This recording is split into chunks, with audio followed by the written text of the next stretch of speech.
नमस्कार मित्रों, मैं Avdhesh Kumar Sharma exam card live class में आपका स्वागत करता हूं। मित्रों, आज मैं आपको एसएससी जीडी परीक्षा जो 13 जनवरी को 4th शिफ्ट में हुई है उसको सॉल्व कराता हूं। साथ ही मित्रों, आपको अपनी टीम के बारे में भी अवगत कराऊंगा कि हमारे सभी टीचर्स आपके सहयोग में अपनी पूरी भूमिका अदा करेंगे। हमारे सभी विषय के टीचर्स आपका बहुत अच्छे से अच्छा सॉल्यूशन यहाँ उपस्थित करेंगे। धन्यवाद। चलो देखते हैं प्रश्न की ओर। ध्यान देना स्टूडेंट्स। प्रश्न नंबर एक की ओर ध्यान देना आप लोग। ऐसा लिखा है, निम्नलिखित में से कौन सा सार्वनामिक विशेषण शब्द नहीं है। मित्रों, सार्वनामिक विशेषण की बात की जा रही है तो सबसे पहले आपको ये जानना चाहिए सार्वनामिक विशेषण होता क्या है। तो सार्वनामिक विशेषण वो शब्द होते हैं जो सर्वनाम शब्दों की विशेषताएं बताते हैं। सार्वनामिक विशेषण वो होते हैं जो सर्वनाम शब्दों की विशेषता बताते हैं, उन्हें सार्वनामिक विशेषण कहते हैं। सार्वनामिक विशेषण कहते हैं। तो चलो आप लोग बात करते हैं। देखिए, सर्वनाम की यदि बात की जाए तो जैसे वह, यह, यदि ये शब्द संज्ञाओं से पहले आते हैं तो विशेषण बन जाते हैं। संज्ञाओं से पहले आते हैं तो विशेषण बन जाते हैं। अब इनके बारे में बात करते हैं। निम्नलिखित में से कौन सा सार्वनामिक विशेषण नहीं है, इस पर विचार करना है। तो विद्यार्थियों, सर्वनाम को आप जानते हैं, सर्वनाम के मूलतः दो ही भेद होते हैं। एक मौलिक सर्वनाम होते हैं, एक यौगिक सर्वनामिक होते हैं। और जो मौलिक सर्वनाम होते हैं उनकी संख्या 11 है, जिनमें से कुछ नाम ये भी हैं, यह वह, जो, सो, कोई, कुछ, कौन, क्या, इस तरीके की बातें होती हैं। तो अब इस शब्द की ओर ध्यान देना। ऐसा, तो ये किससे बना है? ये से क्या बना है? ऐसा। तुमसे क्या बना है? तुम्हारा। और जो से क्या बना है? जैसा। अब बात सामने ये आती है कि मैं क्या है। तो मैं उत्तम पुरुष का कर्ता है, सर्वनाम है। यह वो है, जो, सो, कोई, कुछ, कौन, क्या, तू, मैं, आप, ये हैं। लेकिन सार्वनामिक विशेषण की जब बात करते हैं तो निम्न में से कौन सा सार्वनामिक शब्द विशेषण नहीं है। तो ये विशेषण का पालन करता है, वो ये नहीं करता है। अगले प्रश्न की ओर ध्यान देना।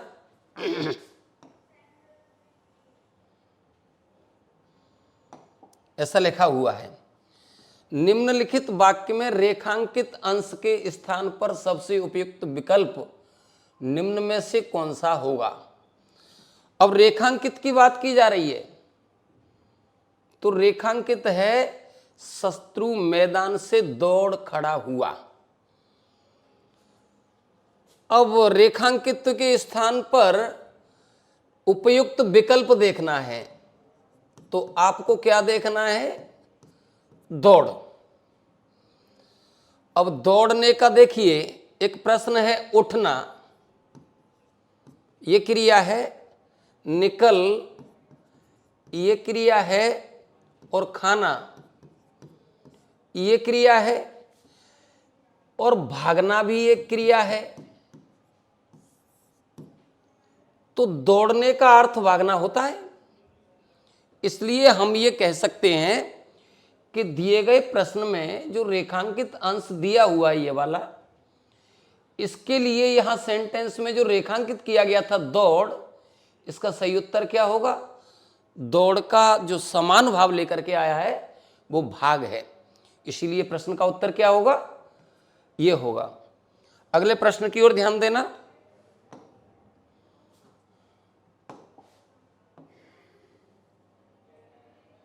क्वेश्चन संख्या 3, क्वेश्चन संख्या 3 में लिखा हुआ है,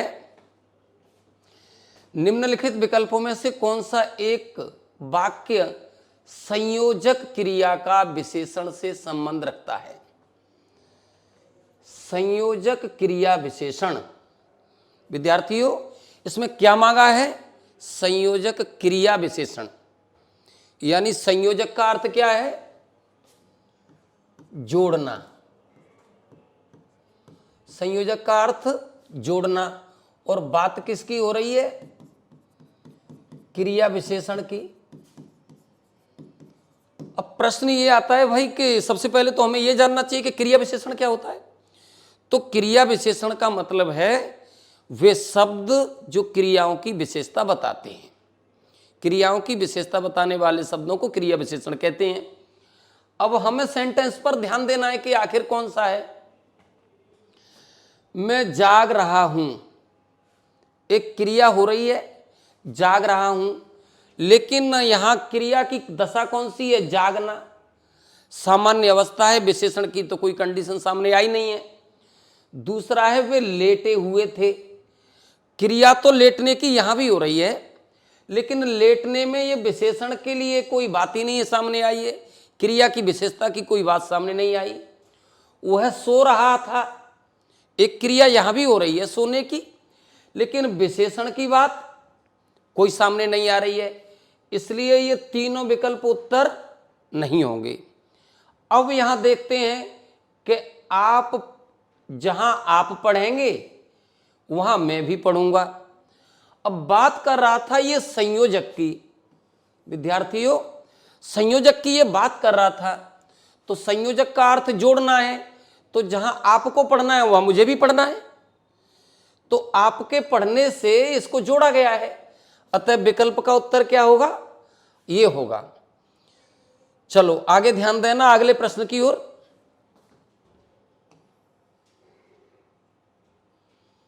सेंटेंस लिखा हुआ है, प्रश्न लिखा हुआ है विद्यार्थियों, महादेवी वर्मा महान कवित्री थी, इस वाक्य में अशुद्ध वर्तनी का चयन करना है। किसका करना है, अशुद्ध वर्तनी। अब अशुद्ध वर्तनी, वर्तनी का मतलब है स्पेलिंग, अर्थात शब्द को यह देखना है कि कौन सा शब्द बिल्कुल ठीक प्रकार से लिखा है, कौन सा शब्द लिखने की रीति से गलत लिखा है।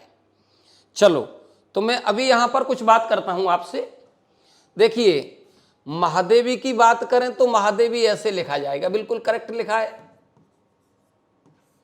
महादेवी। अब दूसरा विकल्प है कवियत्री, कवियत्री लिखा हुआ है, तो कवियत्री जो लिखा है उसका सही ये होता है विद्यार्थियों, कवयित्री। सही रूप कौन सा होता है, कवियत्री। और वर्मा की अगर बात की जाए तो वर्मा ऐसे लिखा जाना चाहिए, और महान शब्द काफी सामान्य है, महान को ऐसा लिखा जाता है। तो विद्यार्थियों वर्तनी ये सही है, वर्तनी ये सही है, वर्तनी ये सही है, इसका मतलब है लेखन में ये सही है, ये सही है और ये सही है। आखिर अशुद्ध रूप कौन सा है, ये वाला, क्योंकि कवित्री को कैसे लिखते हैं, कवयित्री। सेंटेंस का रूप समझ में आ गया होगा। वर्तनी की बात करते हैं कि वर्तनी कौन सी है, तो वर्तनी में महादेवी ठीक से लिखा है, कवयित्री शब्द होता है, हम लोग उच्चारण करते हैं कवित्री, तो जैसा हम सुनते हैं वैसा लिख दिया, ये हमारी गलती थी। तो सही उत्तर क्या होना चाहिए, ये वाला उत्तर होना चाहिए। क्वेश्चन संख्या 4 का उत्तर जो है वो 2 है। अगले प्रश्न में आप ध्यान देना,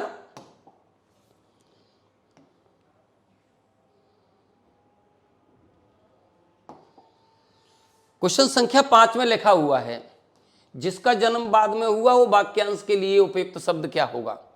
जिसका जन्म बाद में हुआ हो उसके लिए उपयुक्त वाक्यांश क्या होगा, यानी शब्दों का एक समूह लिखा हुआ है, उस शब्दों के समूह को ठीक अर्थ प्रदान करने के लिए एक शब्द में उत्तर देना है। तो वाक्य कौन सा लिखा है, जिसका जन्म बाद में हुआ हो।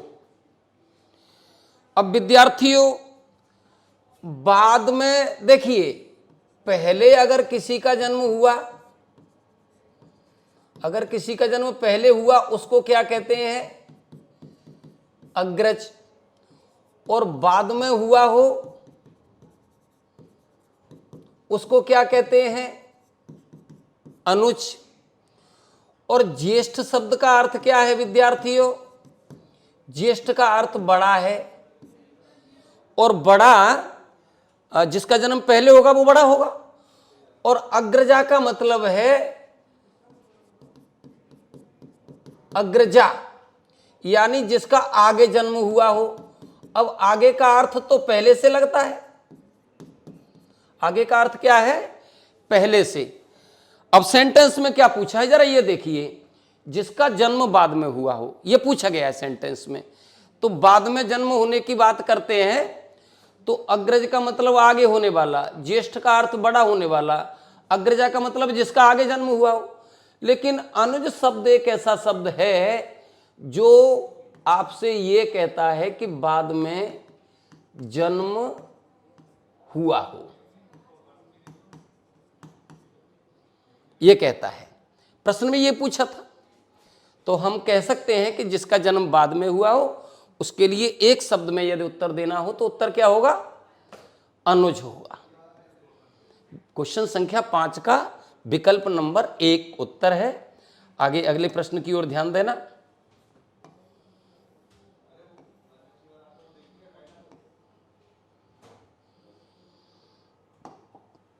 सेंटेंस की ओर ध्यान देना। वे जन्म पर्यंत ब्रह्मचारी रहे। सेंटेंस में क्या लिखा है? वे जन्म पर्यंत ब्रह्मचारी रहे। अब जन्म पर्यंत का मतलब क्या है विद्यार्थियों? देखिए ऐसा लिखा है, जन्म पर्यंत का मतलब है जीवन भर, यह कहता है जन्म पर्यंत। अब देखा क्या जाएगा इसमें? उपर्युक्त वाक्य में रेखांकित पद के स्थान पर निम्न में से कौन सा शब्द आ सकता है? अर्थात वो ये कहना चाह रहा है वाक्य में कि जो रेखांकित जो दिया हुआ है, जो रेखांकित दिया हुआ है जीवन पर्यंत, जीवन पर्यंत का अर्थ क्या है? संपूर्ण जीवन भर। तो अब थोड़ा सा ध्यान देना, जन्म पर्यंत का अर्थ क्या है? जीवन भर। अब सेंटेंसों की ओर ध्यान देना। जीवन आरंभ होने के बाद, अब यहां जीवन भर की बात की जा रही है, संपूर्ण जीवन की। तो जीवन आरंभ होने के बाद में यानी जन्म हुआ है इसके बाद शुरू किया है, ये बिल्कुल ठीक नहीं है। पहले जीवन जन्म लिया इसके बाद में शुरू हुआ, ये मैच नहीं करता है। कंप्लीट जीवन की बात करता है। और जीवन के बाद, भाई जब जीवन ही बीत गया तो फिर ब्रह्मचारी कौन रहा होगा? इसका मतलब ये नहीं हो सकता है। और आजन्म का अर्थ है जन्म भर। आजन्म का अर्थ क्या है विद्यार्थियों? जन्म भर। और जीवन पर्यंत का अर्थ क्या सामने आ रहा है? जीवन भर। और पुनर्जन्म का मतलब क्या है? दोबारा जन्म होना। पुनर्जन्म का अर्थ क्या है? दोबारा से जन्म होना।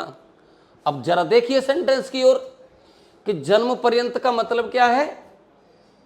जीवन भर। और आजन्म का मतलब क्या है? जन्म भर।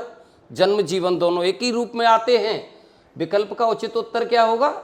ये होगा। अब अगले प्रश्न की ओर ध्यान देना। क्वेश्चन संख्या 7 की ओर ध्यान देना आप लोग। क्वेश्चन संख्या 7 में ऐसा लिखा हुआ है, भगवान विष्णु ने एक अवतार, यानी भगवान विष्णु का एक अवतार हुआ जिसमें कूर्म के रूप में भी लिया। अब शब्द को आपको देखना है, भगवान विष्णु का अवतार हुआ और रूप कौन सा था? कूर्म। अब कूर्म शब्द का अर्थ जब तक हमसे नहीं आएगा तब तक स्पष्टीकरण नहीं होगा। तो कूर्म का अर्थ क्या होता है? कछुआ, कच्छप, इसको बोलते हैं कूर्म का। अब सेंटेंस की ओर थोड़ा सा ध्यान देना। भगवान विष्णु का एक अवतार कूर्म के रूप में भी हुआ। उपर्युक्त वाक्य में प्रयुक्त कूर्म शब्द का पर्यायवाची बताना है। विद्यार्थियों पूछा क्या है, जो कूर्म शब्द है उसका पर्यायवाची बताना है। और कूर्म शब्द का अर्थ क्या है, कच्छप कह दीजिए, कछुआ कह दीजिए, जो जल का जीव है। इस रूप में भगवान विष्णु ने एक अवतार लिया है। अब विकल्पों की ओर ध्यान देना। श्वान का अर्थ क्या है विद्यार्थियों, जरा यहां ध्यान देना। श्वान का अर्थ होता है कुत्ता, और सिंह का मतलब क्या होता है, सिंह का अर्थ होता है शेर। और सूकर का अर्थ क्या होता है, सूकर का अर्थ होता है सूअर। और कूर्म का कछुआ का अर्थ क्या होता है, कच्छप कह दो या कूर्म कह दो, ऐसा आप लोग कह सकते हैं। तो जो दिए गए शब्द हैं जिनका मैंने यहां पर स्पष्टीकरण किया है, कूर्म का अर्थ कछुआ होता है, श्वान का अर्थ कुत्ता होता है, कछुआ को कच्छप भी कहते हैं, कूर्म भी कहते हैं, सिंह को शेर कहते हैं, सूकर को सूअर कहते हैं। तो इतने सारे शब्दों का मैंने यहां स्पष्टीकरण किया है। अब वो कूर्म के विषय में बात करता है कि इसका पर्यायवाची बताना है। तो श्वान का कुत्ता हो गया, इसका मतलब ये नहीं होगा। सिंह का शेर हो गया, इसका मतलब ये नहीं होगा। और सूकर का सूअर हो गया, इसका मतलब ये नहीं होगा। कछुआ का क्या होगा बंधुओं, कूर्म। इसीलिए उचित उत्तर क्या होगा, ये वाला। अगले प्रश्न की ओर ध्यान देना। अगले प्रश्न पर आप विचार करेंगे।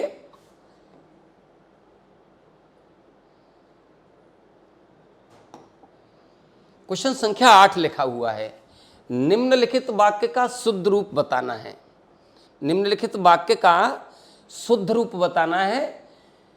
अब वाक्य लिखे हैं, वे सब काल चक्र के पहिए के नीचे पिस गए। काल चक्र के पहिए के नीचे पिस गए। विद्यार्थियों ये एक कहावत भी है कि काल चक्र में भाई सबको पिसना है। जिसका जन्म हुआ है उसको काल चक्र में तो पिसना है, काल चक्र में मरना है, नष्ट होना है। तो अब यहां बात कर रहा था वो शुद्ध रूप की। तो वहां सबसे पहले मैं ये बात करता हूं कि वे सब काल चक्र में पिस गए, ऐसा लिखा है, ठीक लिखा है। वे काल चक्र के नीचे पीसता गया। अब पिस गए और पीसता गया, तो इसका मतलब है तो ये कर्ता का कार्य है। ये कर्ता का कार्य है, ये कोई कर्ता काम कर रहा है कि वो पीसता चला गया। इसका मतलब है कि ये कर्ता का कार्य है। तीसरा है, वे काल चक्र के पहिए के नीचे पीस गए। यहां ध्यान देना है विद्यार्थियों, ये पीस जो लिखा है उसकी वर्तनी अशुद्ध है। होना चाहिए पिस, होना चाहिए पिस। तो इसके वर्तनी के आधार पर गलत है और ये इस आधार पर गलत है।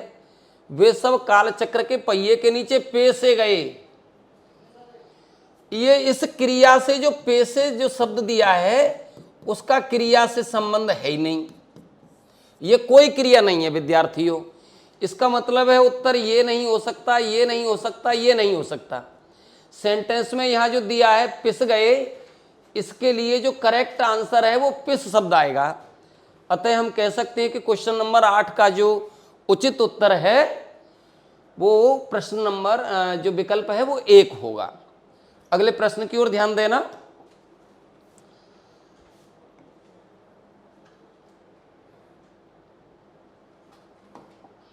ऐसा लिखा गया है कि नाव का पर्यायवाची। विद्यार्थियों नाव का पर्यायवाची देखना है। अब नाव का जो पर्यायवाची है उस पर्यायवाची के माध्यम से वाक्य में कुछ खाली जगह हैं। तो विद्यार्थियों आपको जानकारी होगी नाव को क्या कहते हैं, नौका कहते हैं, और नाव को तरुणी कहते हैं, और नाव को किश्ती कहते हैं, या कहीं ऐसा लिखा देखने को आपको मिल जाएगा कश्ती, ऐसा कहते हैं। तो ये नाव है, नौका है, तरुणी है, किश्ती है, ये आपस में अपने एक दूसरे के पर्यायवाची हैं। अब इन शब्दों से रेखांकित भाग में जो रिक्त स्थान है उस पर उचित स्थान की पूर्ति करनी है हमको। अब हम बात करते हैं आपसे कि नाविक से नदी पार कराता है।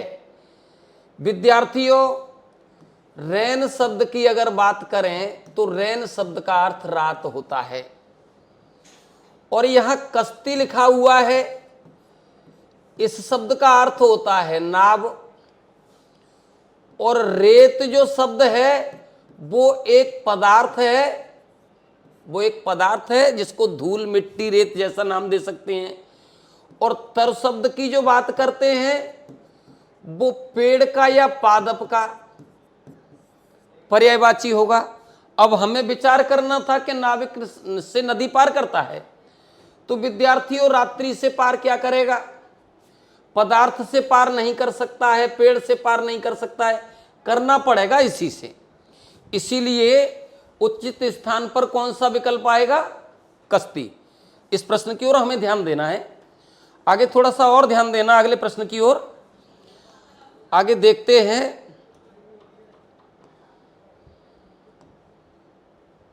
क्वेश्चन संख्या 10, निम्नलिखित वाक्यांश के लिए उपयुक्त सार्थक शब्द चुनना है। एक वाक्यांश दिया है और उस वाक्यांश के लिए एक सार्थक शब्द चुनना है जो पूरा अर्थ धारण करता हो, उसका चयन करना है। अब वाक्यांश क्या है वो देखिए। वाक्य क्या है? भाप के कारण होने वाला अंधेरा। विद्यार्थियों, सेंटेंस में ऐसा लिखा है कि भाप के कारण से अंधेरा हो गया। तो ये आपने जनरली सुना होगा, जैसे ज्यादा ठंड पड़ती है तो लोग कहते हैं आज धुंध छाई हुई है, अंधेरा जैसा प्रतीत होता है, सूर्य का प्रकाश धरती तक आ ही नहीं पा रहा है ठीक से। तो भाप के कारण होने वाले अंधेरे के लिए क्या लेना है? उपयुक्त सार्थक शब्द। अब विद्यार्थियों, ये जो बूंद लिखा है ये वर्षा होना दर्शाते हैं, लेकिन वर्षा होना कोई अंधेरा नहीं कर पाएगा, अंधेरा नहीं कर पाएगा। अंधियारा,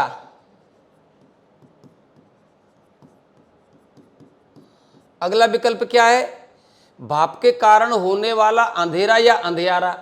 अब अंधियारा तो अंधेरे का ही पर्यायवाची है, अंधेरे का पर्यायवाची है, लेकिन जो अंधेरा हो रहा है वो हो किसके कारण से रहा है? भाप के कारण से। तो अंधियारा इसमें मिलान नहीं करेगा। अब आई बात धुंध की, तो धुंध जब छाती है, वायुमंडल में छा जाती है, तो सूर्य का प्रकाश पृथ्वी तक एक उपयुक्त रूप में उपलब्ध नहीं हो पाता है, इसलिए अंधेरा जैसा छा जाता है। तो ये धुंध शब्द है। अब रात शब्द तो स्वयं ही अंधेरे का प्रतीक है। रात शब्द क्या है? अंधेरे का प्रतीक है। जब रात्रि हो जाती है सूर्य दिखाई नहीं देता है, सूर्य प्रकाश का कारण है, तो जहां सूर्य नहीं होगा वह अंधेरा होगा। तो भाप के कारण होने वाला अंधेरा ये नहीं हो सकता, ये नहीं हो सकता, ये नहीं हो सकता, धुंध के कारण। धुंध शब्द जो दिया है ये उचित विकल्प का उत्तर होगा। अगले प्रश्न की ओर ध्यान देना। क्वेश्चन संख्या 11,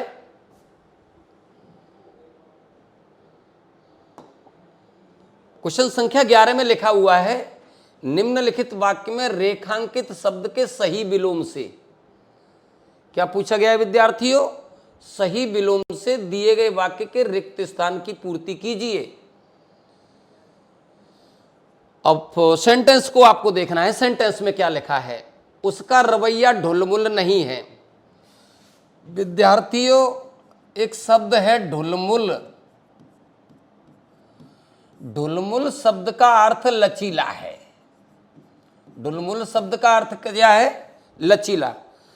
आपने ऐसा कहते सुना होगा लोगों को कि सरकार की ढुलमुल नीति के कारण जो दोषी होते हैं उनको उचित सजा नहीं मिल पाती है और जो पीड़ित होते हैं उनको उचित न्याय नहीं मिल पाता है। क्यों? अरे ढुलमुल नीति है सरकार की, ऐसा कह सकते हैं लोग, कहता सुना होगा आपने। तो ढुलमुल का मतलब है लचीला और अटल का मतलब है अ का अर्थ नहीं और टल का मतलब है टलना। तो अटल को अडिग कह सकते हैं, अडिग कह सकते हैं, या ऐसा कह सकते हैं जो टले नहीं, ये कह सकते हैं। अवश्य ये शब्द होना चाहिए अवश्य और लिखा है अवश्य, इसलिए ये नहीं होना चाहिए। और निश्चित का मतलब है निर्धारित। निश्चित का मतलब क्या है? निर्धारित। अब देखिए उसका रवैया ढुलमुल नहीं है। रवैया कैसा नहीं है? ढुलमुल नहीं है, लचीला नहीं है। वह अपनी बात पर हमेशा या सदैव अटल रहता है। विकल्प में क्या आएगा? अटल। अटल का मतलब है अडिग, जो कह दिया सो कह दिया और जैसा कह दिया उसमें से कोई चेंजिंग नहीं है, ये फाइनल है। तो उसका रवैया ढुलमुल नहीं है, वो अपनी बात पर सदैव अटल रहता है। अचल का मतलब है जो चलायमान नहीं हो, अवश्य का रूप गलत है। निश्चित का मतलब निर्धारित है और अटल का मतलब है निर्धारित कर देना, जो कह दिया सो होगा। इसलिए क्वेश्चन संख्या 11 का उचित उत्तर है वो क्या होगा? अटल। अगले क्वेश्चन की बात करना। क्वेश्चन में बारे में ऐसा लिखा है, प्रत्यक्ष को प्रमाण की आवश्यकता नहीं होती है। सेंटेंस कैसा लिखा हुआ है? प्रत्यक्ष को प्रमाण की आवश्यकता नहीं है, जो चीज सामने दिखाई दे रही है उसके लिए सबूत की जरूरत क्या है।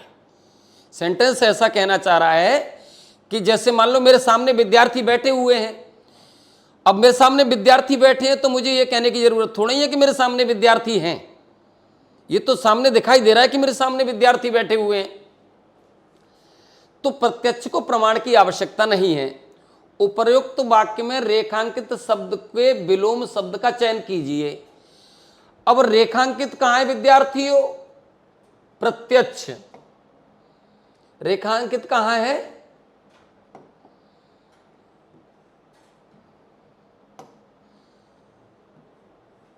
प्रत्यक्ष पर रेखा खींच दी गई है। तो प्रत्यक्ष का देखिए, प्रत्यक्ष का क्या मांगा है? विलोम। तो प्रत्यक्ष का एक विलोम ये होता है अप्रत्यक्ष, और एक क्या होता है? परोक्ष भी होता है प्रत्यक्ष का। अब दीर्घ का विलोम, दीर्घ का मतलब बड़ा, दीर्घ का मतलब बड़ा, और बड़े का अर्थ क्या होगा? छोटा। और समक्ष का मतलब, समक्ष लिखा है, समक्ष का मतलब है सामने। और ओछा, ओछा ये किसी का गुण होता है, ये किसी व्यक्ति का गुण होता है। तो देखिए ये दीर्घ लिखा है, दीर्घ का लघु होगा, परोक्ष का प्रत्यक्ष होगा, और समक्ष का, समक्ष के जब अर्थ की बात करते हैं सामने, तो इसका मतलब होगा पीछे या बाद में, ये इसका पर्यायवाची है। और ओछा का मतलब है ये किसी का गुण है, और गुण भी कैसा है? गुण ऐसा समझिए, ये ओछा जो शब्द है वो दुष्टता की बात करता है, दुष्टता की बात करता है। तो इसमें दैव होगा इस शब्द का। तो सही से क्या आया है? प्रत्यक्ष का विलोम, प्रत्यक्ष का विलोम होगा परोक्ष। अगर अप्रत्यक्ष होता तो अप्रत्यक्ष होता। तो सही उत्तर क्या है? ये वाला। अगले प्रश्न की ओर ध्यान देना।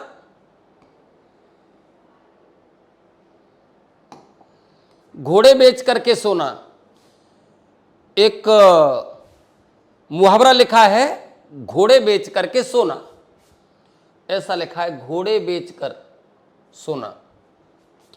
इस मुहावरे का अर्थ करना। तो देखो, सबसे पहला दिया है नींद न आना। नींद न आने का मतलब है किसी कारण से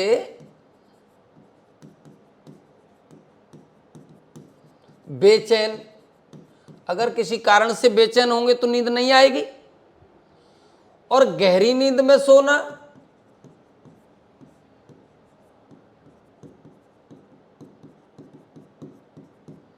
गहरी नींद में सोना। अब गहरी नींद की बात होती है कि जब हमें कोई चिंता नहीं है, हमारे सारे काम समय पर पूरे हो चुके हैं, तो हम निश्चिंत होकर के सोएंगे। तो गहरी नींद में सोने का मतलब है निश्चिंत होकर के सोना, किसी प्रकार की कोई चिंता करनी नहीं है, इस आधार पर हमको ये काम करना है। और जिम्मेदारी न लेना, जिम्मेदारी न लेने, इसका मतलब है, ये तीसरा स्टेप नोट किया हुआ है इसमें, जिम्मेदारी नहीं लेना अर्थात किसी कार्य को ठीक से नहीं निभाना, ये इसका अर्थ होगा। और खुश होना, जैसे किसी चीज की उपलब्धि हो जाती है तो खुशी होती है। अब सेंटेंस में दिया था घोड़े बेच करके सोना, तो जब घोड़े ही बेच दिए तो निश्चिंत हो गई, निश्चिंत हो गए तो निश्चिंत होने में तो फिर गहरी नींद आएगी। इसलिए विकल्प का उत्तर क्या होना चाहिए? ये वाला विकल्प का उत्तर होना चाहिए। घोड़े बेचकर सोने का मतलब है गहरी नींद में सो जाना। आगे अगले प्रश्न की ओर ध्यान देना।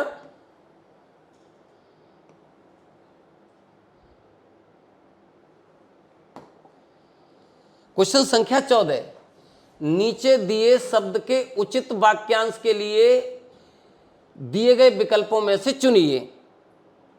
वाक्यांश, अन्य मनस्क, अन्य मनस्क, ये दिया है।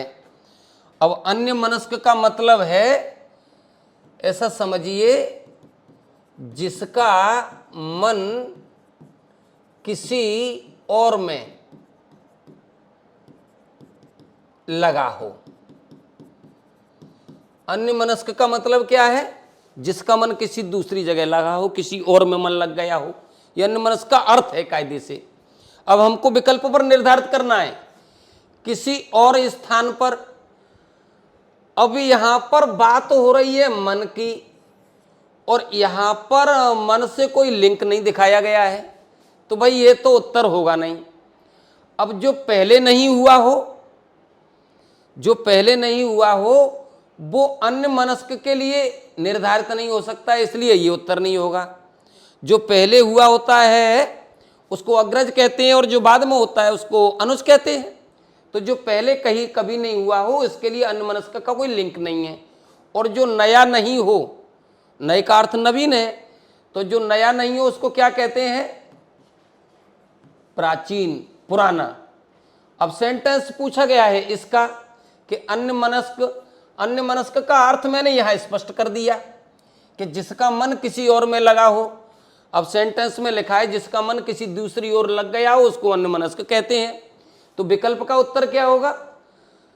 क्वेश्चन संख्या 14 का जो विकल्प नंबर 1 है वो इसका उत्तर होगा। आगे प्रश्न की ओर ध्यान देना। क्वेश्चन संख्या 15 की ओर ध्यान देना। हुक्का पानी बंद कर देना, मुहावरा है हुक्का पानी बंद कर देना। विद्यार्थियों, हुक्का पानी बंद कर देने का मतलब है किसी व्यक्ति को अपने समाज से वंचित कर देना, अपनी समाज से दूर हटा देना, उसके संबंधों को विच्छेद कर देना, ये इसका अर्थ होता है। तो हुक्का पानी बंद करना ये मुहावरा इसका अर्थ है। अब नशा छोड़ना, नशा छोड़ने का मतलब है सद्मार्ग धारण करना, सद्मार्ग धारण करना। और खाना देना बंद कर देना,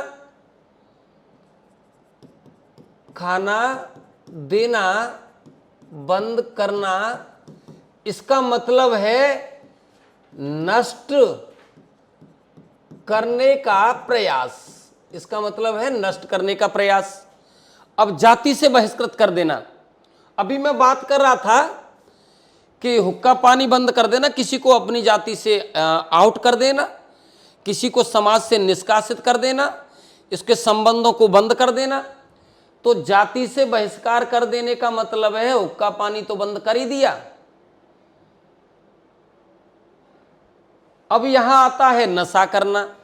नशा करना, इसमें तो एक ऐसा कहना चाहिए जो नशीला है, जो नशीला है ये भाव है। अब किसी ने नशे की आदत को स्वीकार कर लिया है, वो नशीला है, नशा करना है। उदाहरण लिखा हुआ था कि हुक्का पानी बंद करने न, तो उचित उत्तर क्या होगा? जाति से बहिष्कृत कर देना, जाति से निष्कासित कर देना, ये इसका उचित उत्तर होगा। क्वेश्चन संख्या 16 पर विचार करके आप लोग देखेंगे।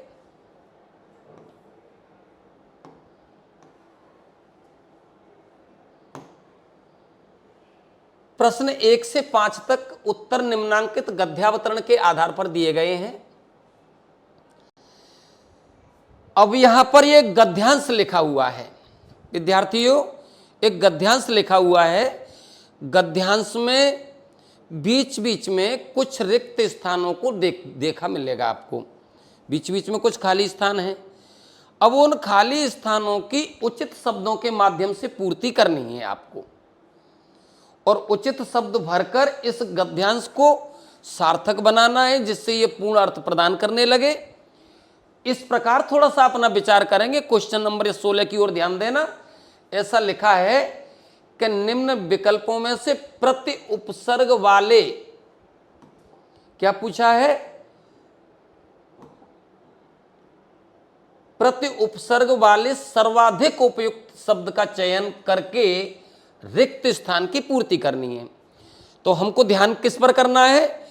प्रति उपसर्ग से जो सबसे अधिक अर्थ प्रदान करता है, सूटेबल अर्थ प्रदान करता है, उस शब्द को रिक्त स्थान में भरना है, और रिक्त स्थान भर करके वाक्यांश को, गद्यांश को पूरा करना है। अब हम लोग सेंटेंस की बात करते हैं। जिन दिनों जीवन अपेक्षाकृत गतिहीन था, उन दिनों कथनी और करनी का विरोध उतना नहीं था। विद्यार्थियों, ऐसा कहा गया है कि जिन दिनों जीवन अपेक्षाकृत गतिहीन था, उन दिनों कथनी और करनी में इतना बड़ा तो विरोध नहीं था। लेकिन ज्यों-ज्यों राजनीतिक और आर्थिक परिवर्तनों की रफ्तार तेज होती गई, विद्यार्थियों अब देखने को यह मिलता है कि राजनीति और आर्थिक परिवर्तन, इस पर बात करनी थी आपको। राजनीति और आर्थिक परिवर्तन की रफ्तार तेज होती गई, इस विरोध की उग्रता उतनी ही अधिकाधिक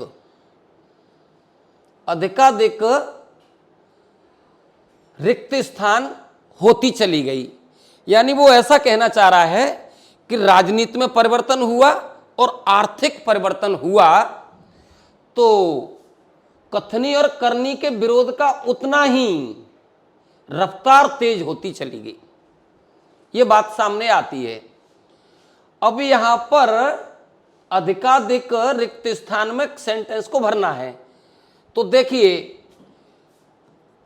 अब मैं बात करता हूं प्रतिकूल। तो प्रतिकूल में क्या लिखा है? प्रति उपसर्ग है, और कूल क्या है? मूल, और अर्थ क्या है? उल्टा। प्रतिकूल का मतलब क्या है? उल्टा। अब प्रतिकार की बात करिए, तो प्रति उपसर्ग है, कार मूल है। प्रतिकार का मतलब है बदले में करना, ये प्रतिकार है। और प्रत्येक की अगर बात करें तो प्रत्येक शब्द में जो प्रति उपसर्ग है और एक मूल शब्द है, जिसका मतलब हर एक, इसका मतलब क्या होगा? हर एक। और प्रत्यक्ष का मतलब क्या है? प्रत्यक्ष का मतलब सामने। अब देखिए, प्रतिकूल का अर्थ उल्टा है। प्रतिकार का मतलब है कि बदले की भावना, और प्रत्येक का मतलब हर कोई, लेकिन प्रत्यक्ष का मतलब है सामने। अब सेंटेंस को देखिए कि राजनीतिक और आर्थिक परिवर्तनों की रफ्तार तेजी होती गई, इस विरोध की उग्रता भी अधिकाधिक प्रत्यक्ष होती चली गई। तो इस विकल्प का उत्तर क्या होगा? ये उत्तर होगा क्वेश्चन संख्या 16 का विकल्प संख्या 4 इसका उत्तर है। आगे अगले प्रश्न पर विचार करेंगे आप लोग।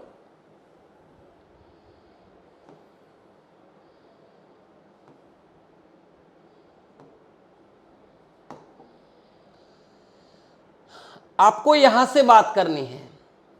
क्वेश्चन संख्या 17 के लिए यहां तक विचार करना है आपको। आज जब हम रिक्त स्थान के दरवाजे पर खड़े हैं,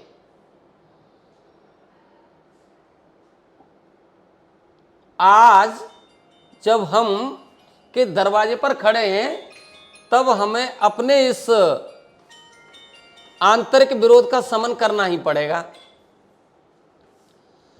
अब देखिए, शमन का मतलब क्या है?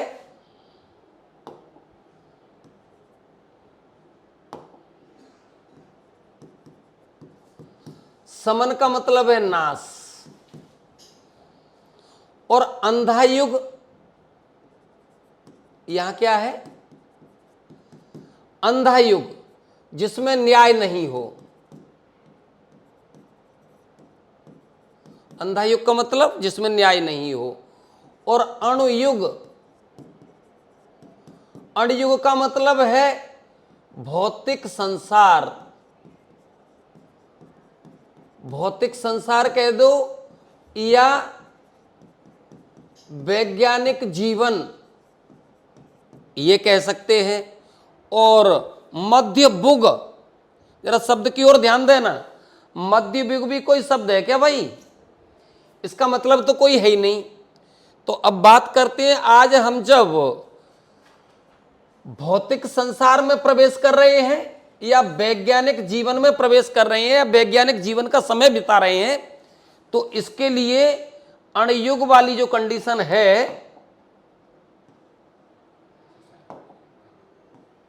अणुयुग वाली जो कंडीशन है, ये वैज्ञानिक युग से, भौतिक युग से रिलेशन रखती है। इसीलिए इसका उत्तर होगा 3।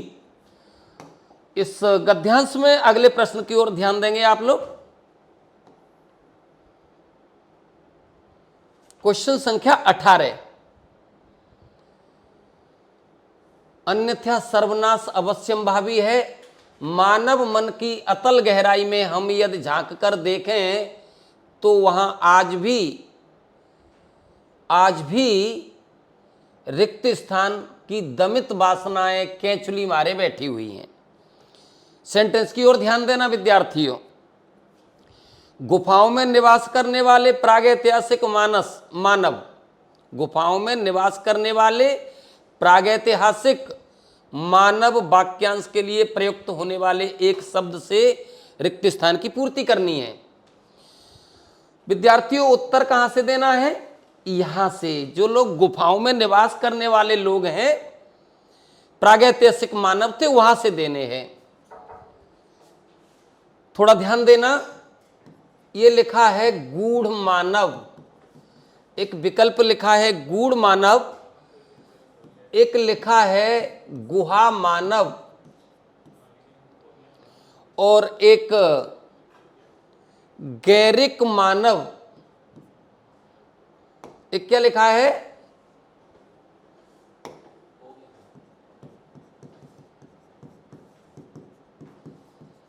गैरिक मानव, और एक है महामानव। तो आपको उत्तर देना था कि गुफाओं में निवास करने वाले प्रागैतिहासिक मानव को। अब जो गुफाओं में निवास करते हैं प्रागैतिहासिक मानव कहते हैं, उनका जो गूढ़ मानव से कोई अर्थ निकल के नहीं आ रहा है, गैरिक मानव का मतलब नहीं हो रहा है, और महामानव से भी अर्थ निश्चित नहीं हो पा रहा है। सही तरीके से अगर देखा जाए तो गुहा मानव का मतलब गुफाओं में निवास करने वाला मानव। तो अब सेंटेंस में यहां ऐसा होगा, अन्यथा सर्वनाश अवश्यंभावी है। मानव मन की अतल गहराई में हम यदि झांक कर देखें तो वहां आज भी अगर ऐसा लिख दिया जाए, गुहा मानव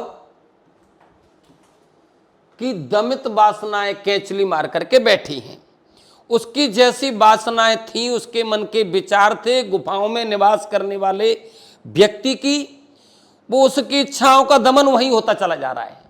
अगर ऐसी कंडीशन को बढ़ता हुआ पाएंगे तो उचित उत्तर क्या होगा? गुहा मानव। अगले क्वेश्चन नंबर 19 की ओर ध्यान देना आप लोग, इसी पैसेज में और लिखा हुआ है, आगे देखेंगे।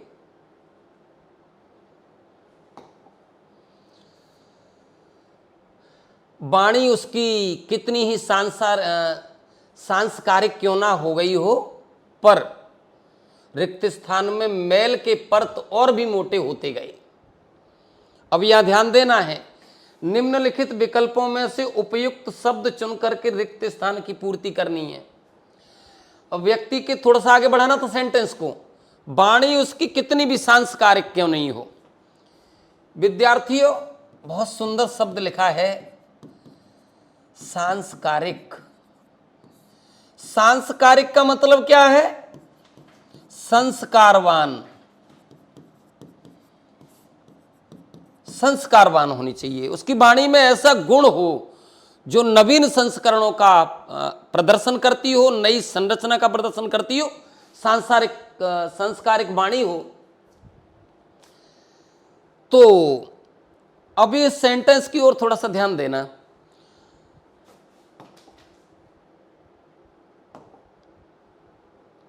मानव जगत,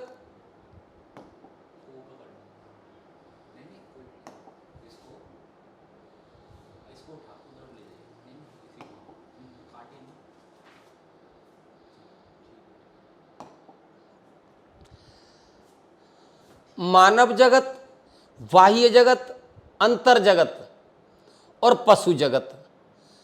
विद्यार्थियों, मानवों का समूह या मानव संसार की बात कर रहा है ये। और बाह्य जगत, बाह्य जगत का मतलब भी भौतिक संसार है। भौतिक संसार है, पृथ्वी लोक से अर्थ रखता है ये। और अंतर जगत की बात करता है,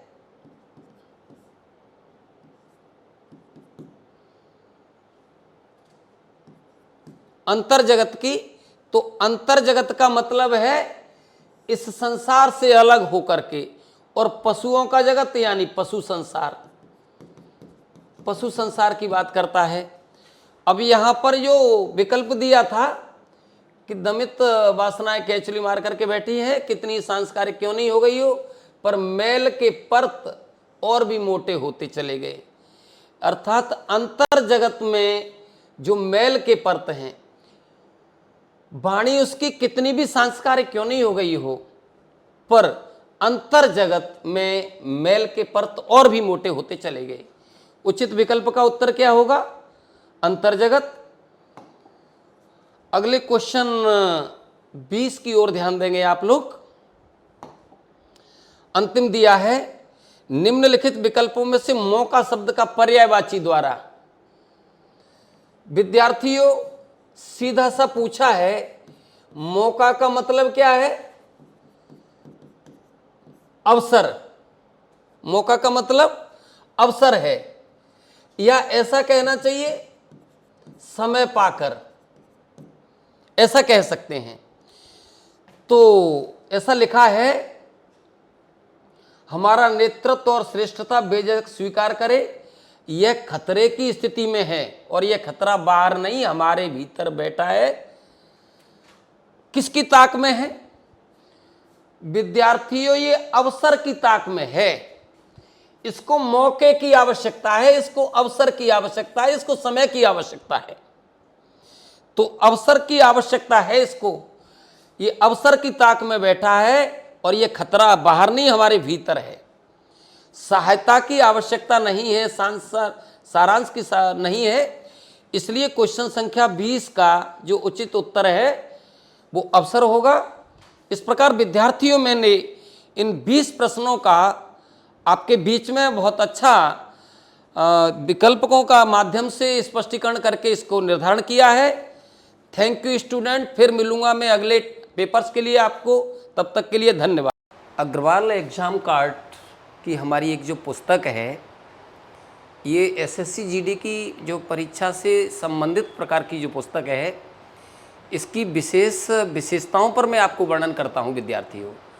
सबसे पहली बात तो ये है कि इस पुस्तक के अंतर्गत विगत परीक्षाओं में किसी भी किस्म के प्रश्न पूछे गए हों, उनका समावेश इस पुस्तक में आया हुआ है। दूसरा क्या है कि इसका हमारी टीम के जो लोग हैं, उन्होंने इतने अच्छे ढंग से सॉल्यूशन इसमें दर्शाया गया है कि आपको पढ़ने से ही समझ में आ जाएगा। काफ़ी मेहनत करने के बाद इस पुस्तक को तैयार किया गया है। मित्रों, मुझे पूरा आशा है, पूरा विश्वास है कि जब आप इस पुस्तक को देखते हैं, आप परीक्षा का कहीं से भी प्रश्न को देखते हैं, कहीं कोई समस्या अगर आपको आती है, तो इसमें हमने एक क्यूआर कोड की व्यवस्था की है। सारी सब्जेक्ट का अलग अलग क्यूआर कोड है। हिंदी का अलग है, मैथ का अलग है, रीजनिंग का अलग है, जीएस का अलग है, इंग्लिश का अलग है। तो जैसे ही आप क्यूआर कोड को स्कैन करेंगे आप लोग, तो 1 मिनट में हमारी ये पुस्तक आपको पूरा सॉल्यूशन उपलब्ध कराएगी।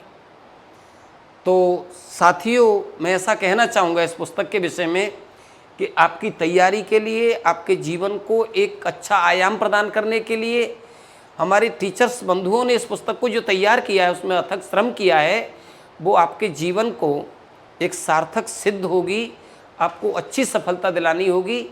इसलिए मैं आपसे कहना चाहूँगा कि आप स्वयं तथा अपने साथी मित्रों को संदेश करिए, सूचना दीजिए, अधिक से अधिक संख्या में इस पुस्तक का अध्ययन करें और आप अपने भावी जीवन को एक नया आयाम प्रदान करें। जीवन सफलता के लिए ये सबसे सरल और सूक्ष्म सूत्र आपको प्रदान करते हैं हमारा ये Agarwal exam card. Thank you students.